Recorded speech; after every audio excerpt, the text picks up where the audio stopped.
Good morning, everyone. I'm on this beautiful morning heading through the park, going to work. I thought I'd make a quick video discussing Ireland's priorities when it comes to our relationship with the UK. So I've already made videos discussing how we think about the EU and the situation Ireland might find itself in if the UK elect a reform government. I thought it might be a good idea just to have a brief overview of where we stand at the moment when we talk about Irish-UK relations. So the Republic of Ireland is a very small country. We're only about 7 million people in total, between 5 and 7 million people depending on who you ask or where you get your numbers from. There are major cities, not even the capital city in the UK, which are about that size.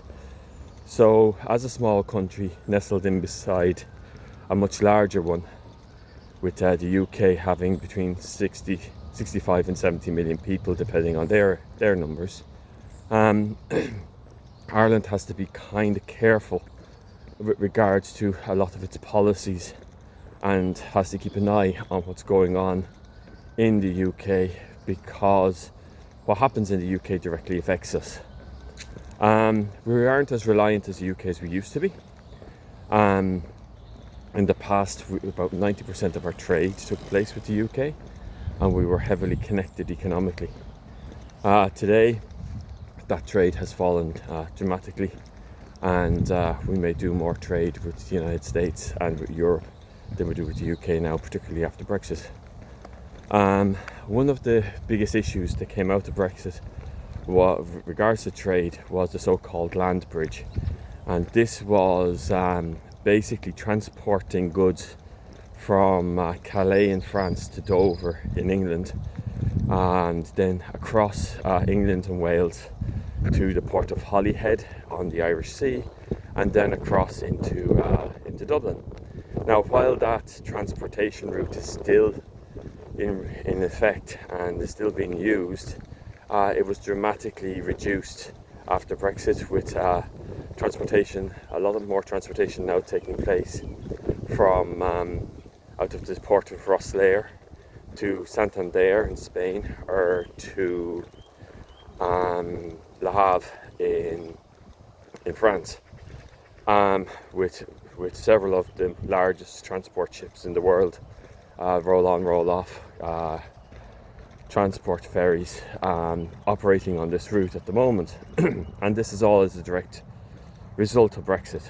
So while there was an economic bump, we still managed to get through to the other side without too much economic problems. Our biggest worry when it comes to the UK is actually Northern Ireland. We are very nervous about the troubles taking place that took place in Northern Ireland in the 1960s, 70s and 80s, having to reignite again. This is the reason why we took a policy of Northern Ireland being at the top of the agenda when the Brexit negotiations took place, and our European partners basically followed suit. This is our largest concern. Now, as I've mentioned in the reform video, it's unlikely that there would be much of a change with regards to Northern Ireland should reform get in. But the biggest worry would be that a land border would be put on the island of Ireland, which would go directly against the Good Friday Peace Agreement, which was signed in 1998 to bring an end to the Troubles. The land border between the Republic of Ireland and Northern Ireland for basically anything would cause an awful lot of tension, upset and heartache, up to and including possibly a tax on border infrastructure. The people who live along the border between Northern Ireland and the Republic of Ireland are very pro-nationalist and really are much more akin to people in the rest of Ireland, the rest of the Republic of Ireland, than they are to those further north and east. There is a lot of exceptions to that rule, but that's generally the case. There was an incident some time ago now, I couldn't tell you the exact date, where it was well before Brexit anyway, where speed cameras were put up on the border and they were destroyed that very night that they were put up, because the people who live along there don't want any sort of government structure along the border, so that they can travel freely from one side to the other. And this is our biggest fear. Everything else, the economics, the social structure, the connections politically, can all be modified or repaired or dealt with, but a reignition of the Troubles is something that we don't want to see.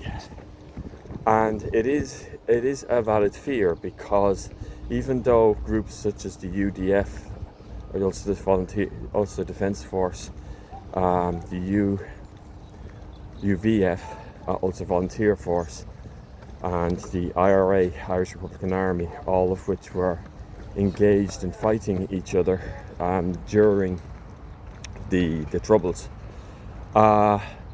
these groups still exist, and they're particularly quiet at the moment. What they're actually doing, we're not quite sure.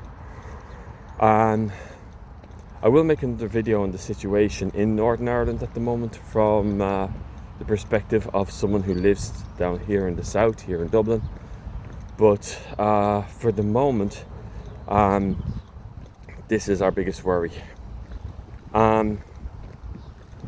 Of course, if there was more disconnect between the UK and the EU, that would also cause, again, going back to the economics, a lot of economic problems. But that is slowly but surely wearing down because of recent developments in UK politics, particularly amongst the Labour Party, which is something that most Irish people welcome. Anyway, so that is the situation with Irish-British relations from the perspective of someone living in Dublin. Have a nice day.